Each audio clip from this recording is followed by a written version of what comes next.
Hey, what is going on, ladies and gentlemen? My name is Rage, and we are back today to talk about Age of X, as it's been quite some time since I've done an update on this respective saga event on which of the best characters and teams you can start using, especially given now we have a new multitude of teams since the last time I've done this update. So let's get into it. First and foremost, just as a quick reminder, remember Age of X is broken up into 4 chapters. And really, Gear Tier 20 is the gear check, if you will, to elevate certain characters into that section. Now, you can see Chapter 1 with Nimrod as a boss. I mean, you can use up to Gear Tier 19, no issues there. It really, Gladiator Chapter 2 is where you'll start needing Gear Tier 20, being in that city section, followed by Shadow King, the boss, of course, needing to face Hero Global and Villain Global characters at Gear Tier 20. And then finally, we have Chapter 4, Dark Xavier, Villain Cosmic, as well as Landra and Hero Cosmic characters at Gear Tier 20. And then this is why you see the difficulty stream here, basically elevating from hard to extreme difficulty.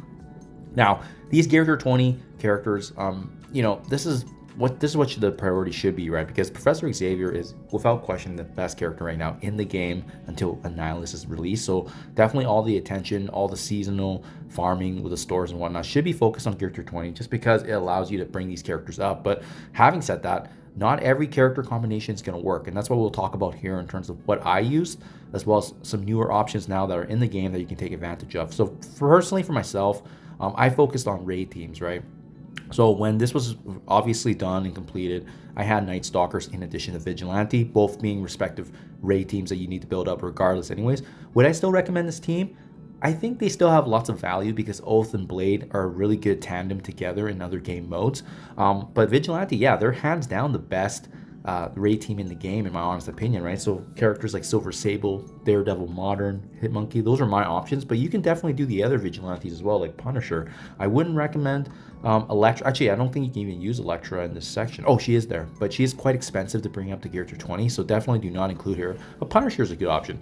What is new, however, is going to be the Insidious 6 team. Characters like Vulture, Big Time Spider-Man, they have a bit of value. The city section is not that difficult, so really it's just about, managing what you have here. And keep in mind too, you need to be mindful of the materials for each character traded here, right? Because that's how you progress and manage your resources effectively. With my team anyways, there were 3 skill members and 2 mystic, so that allowed me to, identify that and manage it accordingly as we move into the next section, being Villain Global. My Villain Global team consists of, at the time anyways, Orcus was the tech raid team, right? In addition to Apocalypse and Zombie Juggernaut. Now, the reason why some of these characters were selected is obviously Orcus, they're mainly tech characters. We didn't use any tech characters in the city section, so that allowed me to kind of pivot over and take advantage. We also have Apocalypse, heavy in mutant gear. This was a really good team for me, but would I recommend it? It was just very costly for mutant. You can definitely get the job done without Apocalypse.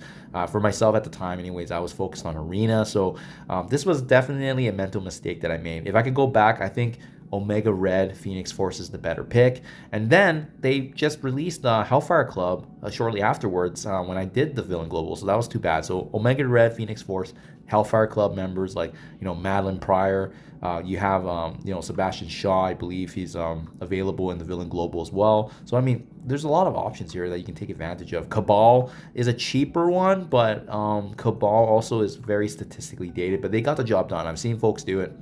And then what's probably more meta relevant, if you guys care about war, is the Undying team, because you can actually bring, Zombie Castro, we got Zombie Scarlet Witch. All those characters are available here in Villain Global, so they can give you definitely some punch right there. But keep in mind, Villain Global, it's not really a difficult section, so you can be a little bit more, managing your resources here. I do still recommend Lady Deathstrike because she's cheap and she does some very meaningful damage. Zombie Jugs, he wasn't terrible, and he was also very, very cheap as well with him being Bile. So just something to be thinking about there going forward. But definitely do not recommend Apocalypse. He's cost a lot of mutant gear.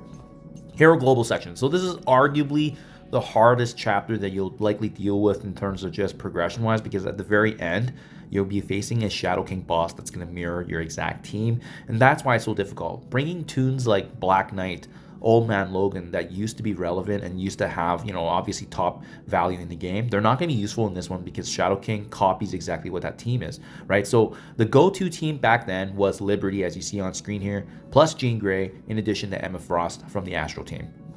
This can get it done, but it still requires RNG.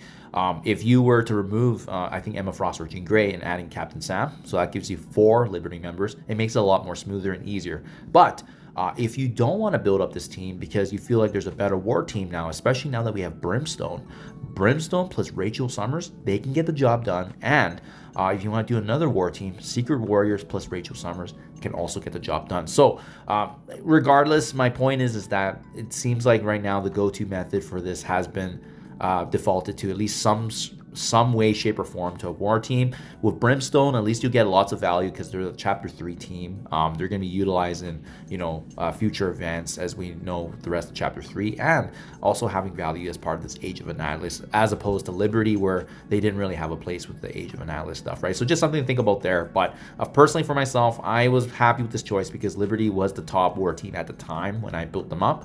But I definitely recognize that Brimstone's likely probably the best option now, given what we've seen with the change in meta here. And to be honest, I wouldn't recommend any other combinations right now at this time anyways. I mean, we have a couple of new mutants getting added, but we don't really know how they're going to fare up yet, with this being the hardest section. Villain Cosmic, in my honest opinion, very, very straightforward. You can see with my team, I actually just went for whatever resources I had remaining, and I actually even went cheap. So characters like Mortal and Ravager Stitcher, the reason they were here was because I was lacking resources, and at the time, the Accursed team just came out, so I didn't realize that Mortal, obviously, he was part of that team, but then it was already kind of too late at that point when I made the investment, and he was Mystic Gear, which was kind of what I was focused on. But there's way, way better options now, guys. You can bring in Accursed. You can bring Doctor Strange Heartless as part of that Brimstone team. We have a Zazel from Hellfire Club, Blastar, Thunderstrike. I mean, oh, sorry. I don't think Thunderstrike should be on there. He's not a villain. So scratch that. But Blastar, Zazel, these are really, really good characters that you can bring in now. I still would recommend Null and Shadow King because they have value in the game, and they're great plug and play in other aspects. But for sure, right now, if you have a character like Mephisto, he can make this section an absolute joke. Accursed will have a lot of value here as well if you guys want to bring them in. But yeah, this is not a hard section, as you can see, if I was able to get it done with a Ravager Stitcher as part of that 5th team. And if you want to save resources, that's not the worst way to go. And then last but not least, Hero Cosmic. In my opinion, it was definitely one of the easier sections too, especially if you have Odin. If you already have Odin unlocked here and pushed up to gear to 20, it doesn't really matter who the other 4 are. If you don't have Odin, then that, opens another conversation of what could work. Obviously, we got Quasar here. I think this is where Thunderstrike could actually get slotted in now next to Quasar. So Thunderstrike, Quasar, we have Fantastic Four MCU, tons and tons of value from Chapter 2, and obviously they're still getting utilized now as part of the daily arena meta. Absolutely huge. We got Starjammers, we got new mutant characters like Warlock. I put Warlock here because, to be honest, it doesn't really matter so much in this Hero Cosmic section because it's just not as difficult. And Lilandra's a lock. You have to build her up, so you only really have options for 3 or 4 other characters there. So there you guys have it. This is the most up-to-date in terms of the characters released now as of the New Mutants. So let me know down in the comments below, guys. What do you think? Is there any team combinations that we missed? And like I said, Hero Global is the one that you really want to be focusing and careful on. And again, at the end of the day, remember that you're managing your resources, because if you invest too heavily, for example, like the 3 techs that I did for Villain Global, that could play a factor later on when you try to build up some other different characters and combinations, right? Same thing with City. I think a lot of them are actually already skill Mystic-based characters, but if you can get away with a tech here or there or a mutant, that's going to help you later down the road as well. Just my 2 cents. And there you have it, guys. Thank you for your time as always, and I'll catch you guys in the next one.